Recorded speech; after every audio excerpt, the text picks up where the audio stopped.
Esto es Hablando en Plata. Conversaciones sobre sostenibilidad en medios de comunicación. Un podcast con José Hassan Nieves.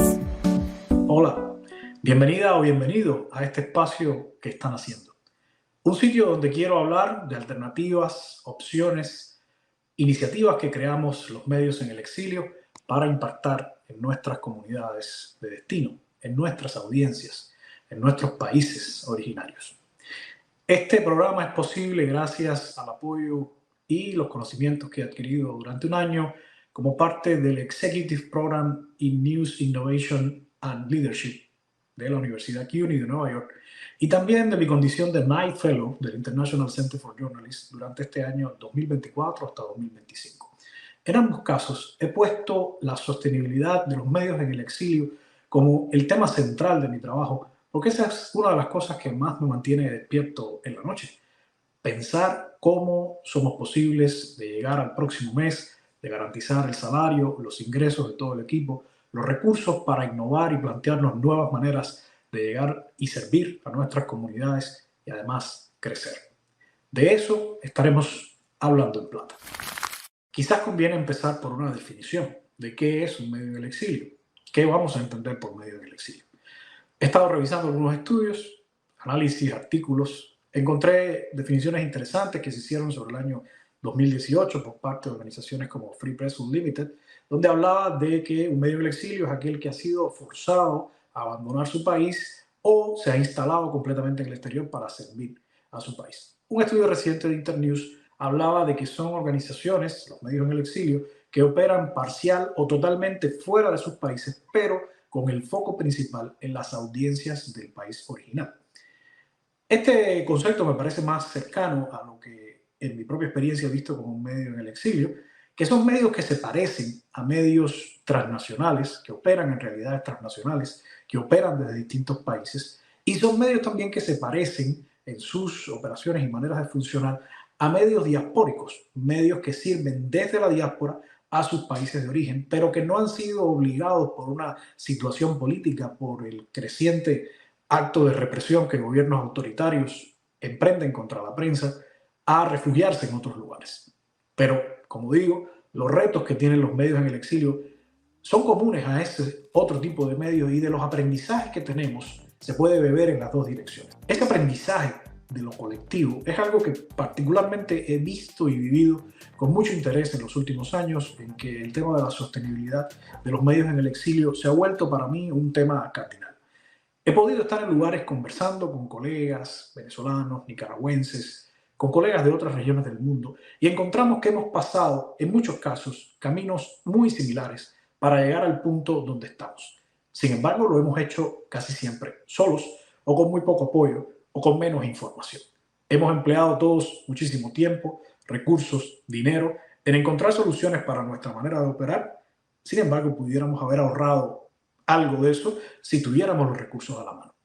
Se suma, Hablando en Plata, este video podcast que hoy les presento, a ese grupo de iniciativas que están creando distintas organizaciones para compilar información, para sistematizarla, para traer aprendizajes, lecciones, retos, donde hemos fallado y que otros que tengan quizás que recorrer este camino se lo puedan ahorrar y llegar más rápido a alternativas para que sigan concentrándose en lo fundamental, que es servir a nuestras audiencias en los países donde la libertad de expresión está siendo reprimida. Pensando en hacer este video podcast, me pareció que lo justo era comenzar por nosotros, por nuestra propia experiencia en eltoque.com, un medio que dirijo desde el año 2017, aunque no soy su fundador. Yo pensaba que si le voy a pedir a colegas directores de otros medios que me cuenten cómo operan, cuáles son sus retos, cuáles son los aprendizajes que han tenido, lo justo era que pusiéramos nosotros sobre la mesa nuestra propia experiencia para a partir de ahí construir un camino que sea más horizontal que vertical. No llegar a ser, como muchas veces somos los periodistas, un entrevistador extractivista, alguien que llega a extraerle aprendizajes a otros, sino compartir desde quien ha experimentado los mismos retos, los mismos problemas que otras personas y que quiere construir juntos, hacer síntesis de los aprendizajes y aportárselos a los que vengan también interesados en este camino. Es por eso que este primer capítulo de Hablando en Plata es autorreferencial, si se quiere. Vengo a contarles cómo operamos en el toque, cómo lo hemos hecho, qué nos hemos enfrentado. No estaré solo, tengo una invitada un poco más adelante, pero lo que quiero solamente ahora es introducirles esta definición, esta introducción de nosotros, empezando por casa, hablando de cuál es el modelo de negocio del toque.com. Empezaré por decirles que calificamos en esa definición de medios en el exilio porque nosotros somos un medio que opera desde 10 países diferentes. Somos un medio multisituado, como he escuchado definiciones de algunos analistas teóricas cubanas y también de otras regiones. Tenemos personal en Cuba, pero nuestro equipo está hoy distribuido entre Estados Unidos, especialmente Canadá, España, México, Ecuador, Argentina, Chile, en fin. Diga usted donde quiera que haya un cubano, probablemente encontraremos a un cubano que de alguna manera está trabajando con toque. Pero nuestro equipo principal está ubicado en 10 países diferentes. Operamos desde estos 10 países diferentes. Y la solución que encontramos para operar, piense usted, en Cuba no están autorizados, no pueden existir los medios independientes. Por tanto, inscribirnos como un negocio, ya sea como una empresa privada, como una cooperativa, como una organización no gubernamental, era imposible. Siempre lo es. Es imposible inscribirse como un negocio, como medio de comunicación en Cuba. Por tanto, tuvimos que buscar una solución fuera de Cuba. Y la encontramos en el año 2017, gracias al apoyo de personas que nos orientaron, que miráramos a Europa, donde podríamos probablemente encontrar solución para eso. Y terminamos registrándonos en Polonia. Creamos una fundación en Polonia, que fue un país que nos permitió tener un ente con personalidad legal y además un banco para enviar dinero a Cuba. Así operamos durante 3 años, mandando dinero, pero no por transferencias bancarias, porque no podíamos hacerlo, por el embargo norteamericano, los bancos de ese país no toman riesgo de enviar dinero a Cuba. Lo hacíamos con extracciones en cajeros automáticos. Extraíamos el cash y así pagábamos a nuestro equipo en La Habana, porque tenemos la malísima costumbre de desayunar, almorzar y comer y además vivir bajo un techo, ¿no? Los periodistas.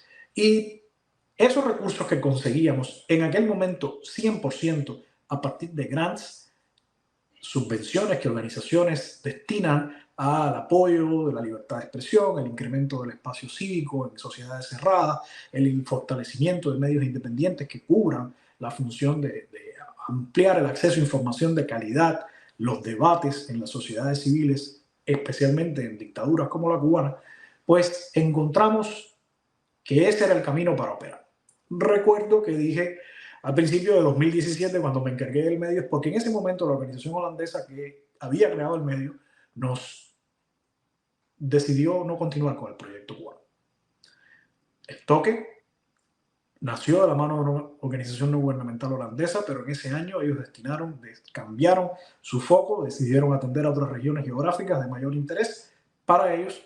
Y nosotros, el equipo cubano que hacíamos el toque, le dijimos, bueno, pero déjennos esto en nuestra mano porque nosotros sentimos que hay un proyecto que ha encontrado tierra fértil. Y así fue.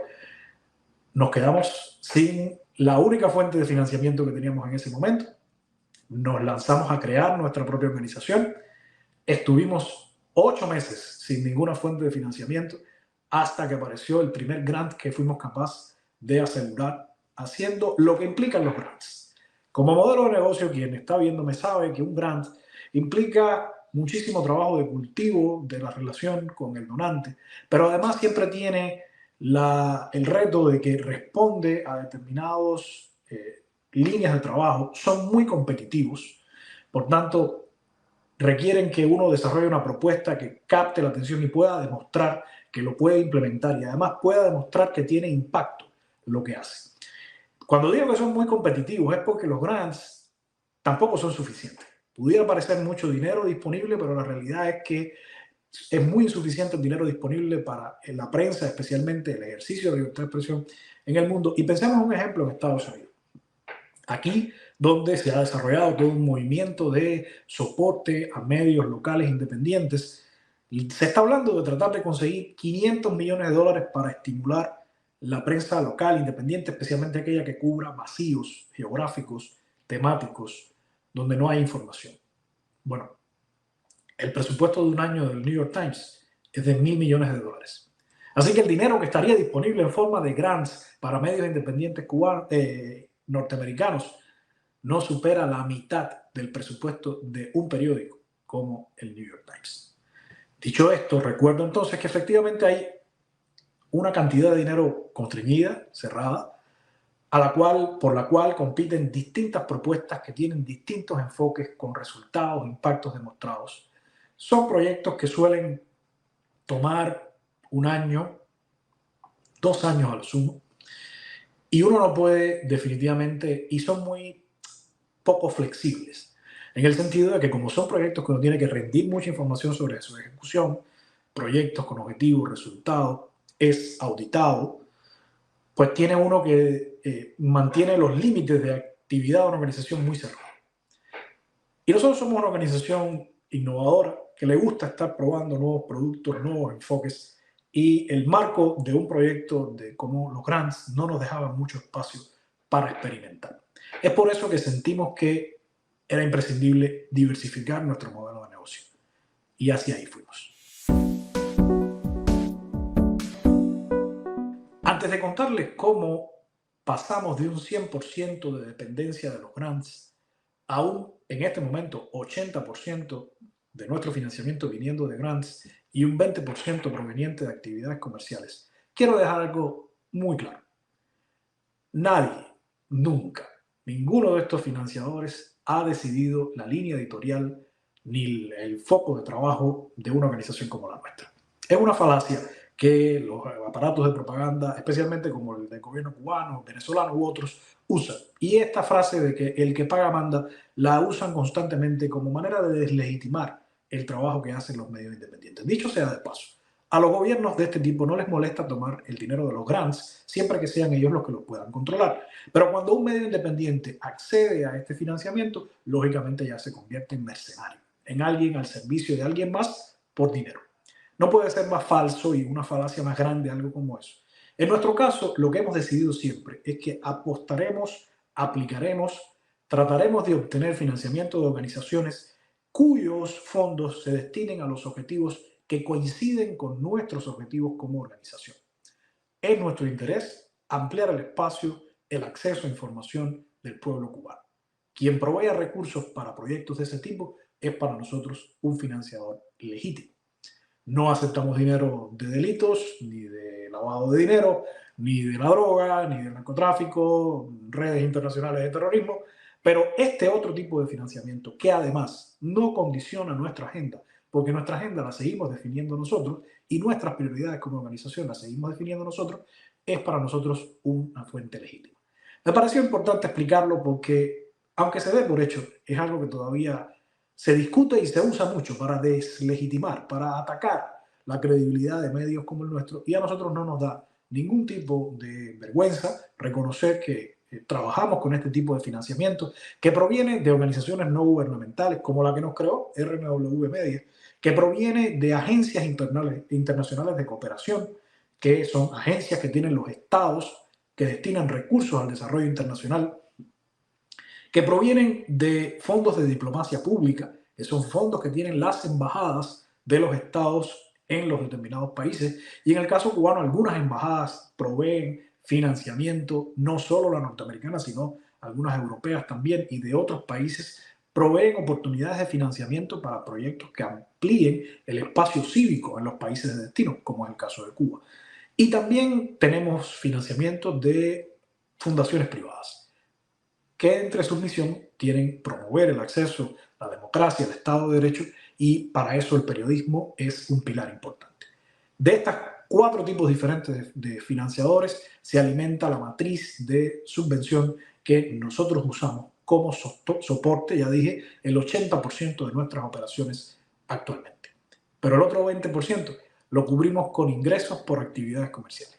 Y yo quiero sumar en esta presentación que estoy haciendo de Hablando en Plata a una colega que me acompaña hace mucho tiempo en generar estas alternativas de financiamiento para el modelo del toque y el colectivo Más Voces, que es nuestra organización, y ella se llama Beatriz Valdés. Agradecerte nuevamente por invitarme y yo creo que la evolución de comercial del toque viene incluso dado antes de tener esa visión comercial.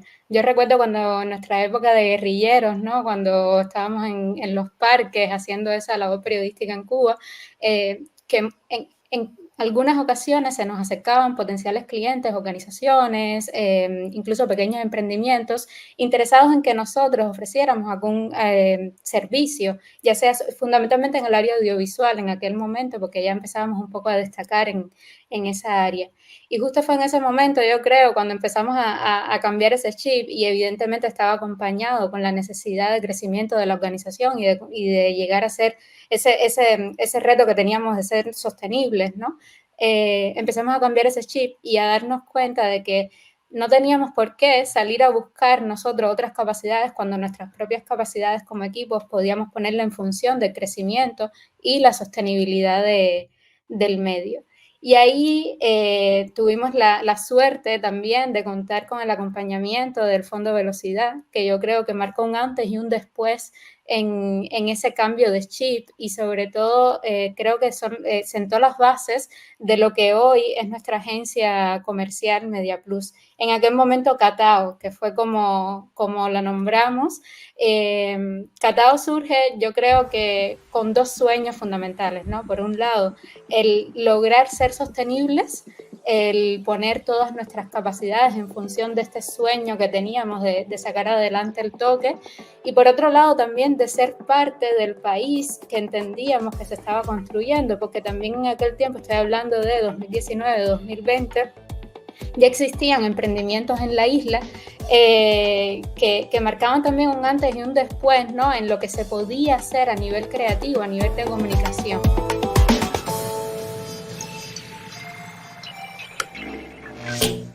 ¿Cuáles son las ramas de negocio? ¿Cuáles son los servicios que vende MediaPlus? Si lo miras así como de forma general, nosotros no brindamos, a lo mejor puede parecer una mala vendedora ahora mismo, pero nosotros no brindamos los servicios core, digamos, no se diferencian demasiado de lo que podrías encontrar en otra agencia de comunicación.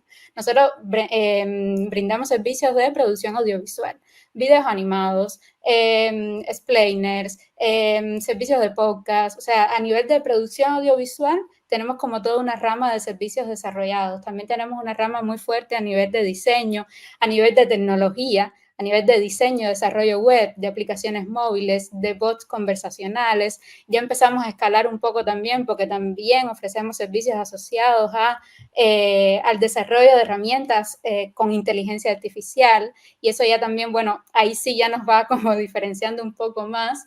Pero como tú decías, también ofrecemos otra serie de servicios que están como directamente relacionados con el trabajo que hacemos en el medio, y está asociado justamente a servicios de social listening, servicios de traducción, de corrección, de copywriting. O sea, tenemos como toda una gama de servicios que algunos de ellos los puedes encontrar en otra agencia, pero luego también nos hemos ido especializando en esa área editorial, en reconvertirla también en un ala comercial.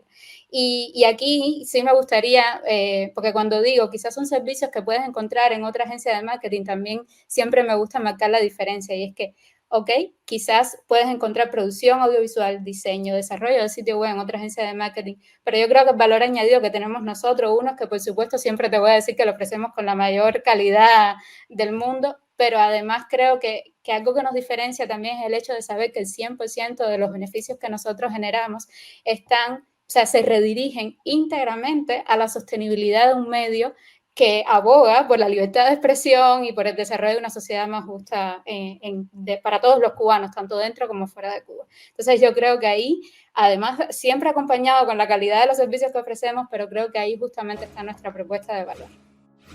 Creo que nos hemos ido especializando más a ese sector de ONGs, de medios de comunicación, figuras no gubernamentales en general, que tienen como necesidades de comunicación muchas veces, y yo creo que uno de los principales retos para nosotros está siendo escalar, ¿no? O sea, si ahora mismo nosotros tenemos una base de clientes en ese sector, pero nosotros al final también tenemos objetivos fijados y nosotros sabemos cuánto necesitamos escalar para poder ser sostenibles, o para que el porciento que tributa la agencia a la sostenibilidad del medio sea mayor, ¿no? Entonces yo creo que uno de los principales retos es escalar pero escalar de forma estratégica, porque justamente lo que dices, nosotros, es muy difícil para nosotros contar con profesionales que trabajen full time. O sea, me refiero sobre todo a profesionales quizás del área más creativa, porque al final el área creativa es un área que es como muy cara, ¿no? O sea, son habilidades que en cualquier mercado se pagan como muy bien, y poder suplir ese precio del mercado es bastante complicado. Entonces no puedes, como por un lado, no puedes escalar e intentar abarcar todas las relaciones o todo el mercado que seas capaz de llegar a nivel de gestión comercial, digamos, si no tienes los recursos humanos para cubrir esa demanda, ¿no? Pero por otro lado, también tienes el doble reto de, bueno, ok, pero es que sé que hay un mercado que me puede ayudar a mí a llegar a esos objetivos de sostenibilidad que yo voy buscando. Entonces, bueno, ¿cómo hago para atraer talento, a fin y al cabo, ¿no? Para atraer talento y sobre todo para fidelizarlo. Y yo creo que ahí es fundamental también, y yo creo que nosotros hemos tenido la suerte de contar también con muchos profesionales que han trabajado con nosotros y trabajan a día de hoy con nosotros también por el tipo de trabajo que hacemos y por la misión que tenemos. Hoy el Internet es una herramienta incluso para generar sinergias ciudadanas.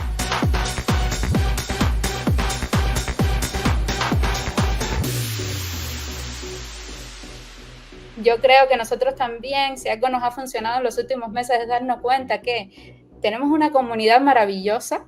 Llegamos a unos números de usuarios, una comunidad muy fidelizada que es asombroso y que nos permite también aprovechar esa confianza que hemos logrado en esa comunidad para escalar el medio, para que los pequeños negocios digan, ese es un medio donde yo quiero anunciarme, pero además no es un medio donde quiero anunciarme con un simple public reportaje y ya está.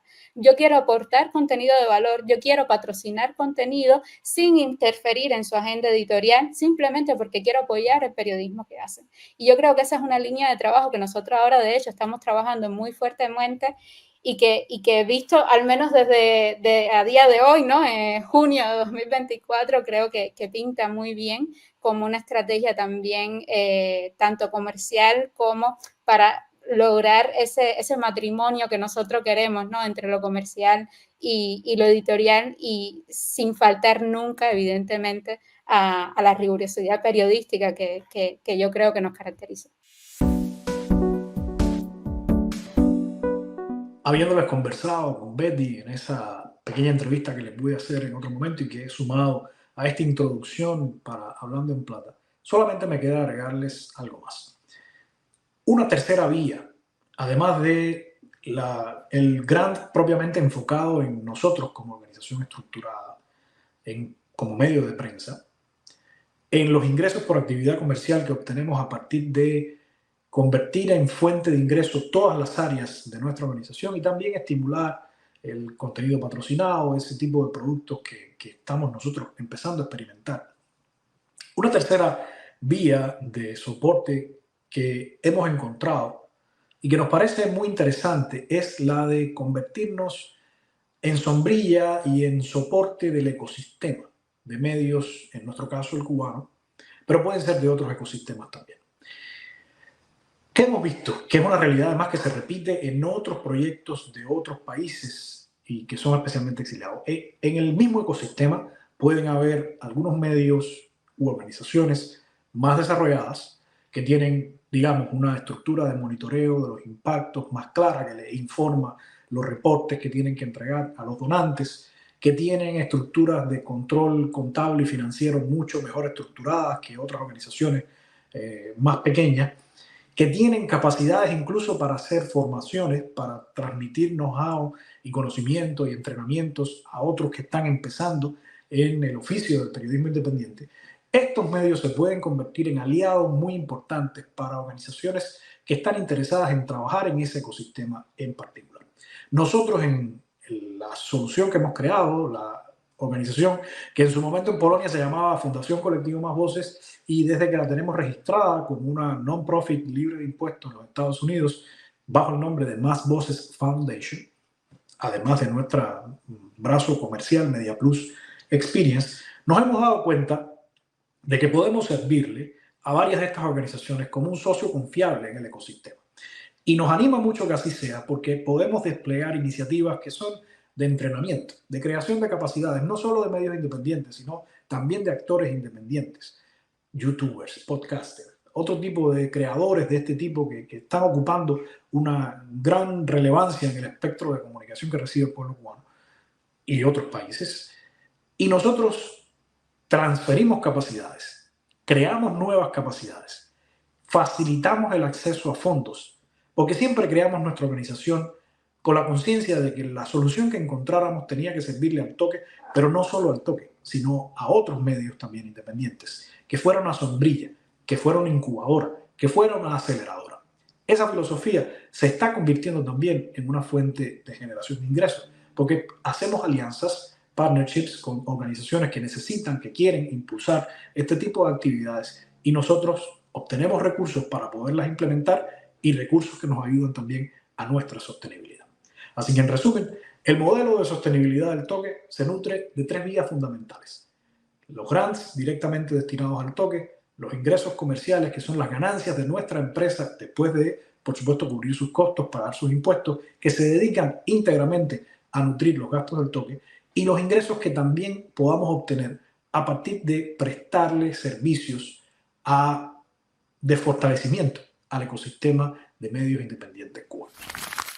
Esta es nuestra experiencia y con ella sobre la mesa les invito a acompañarme en esta serie de capítulos, entrevistas, conversaciones con otros directivos de medios y de organizaciones que están en el exilio, que piensan en el exilio, que apoyan al periodismo en el exilio y que pueden aportar sus respectivas experiencias sobre cómo pasamos de la fase del refugio, de la ubicación, de conseguir el asilo político, a pensar en cómo nos mantenemos operando, cómo sostenemos nuestras operaciones, que sea siempre la unión de lograr impacto periodístico, tener equipos resilientes y tener salud financiera.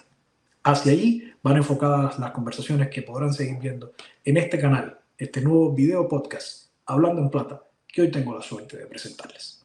Muchas gracias. Esto es Hablando en Plata. Conversaciones sobre sostenibilidad en medios de comunicación. Un podcast con José Hassan Nieves.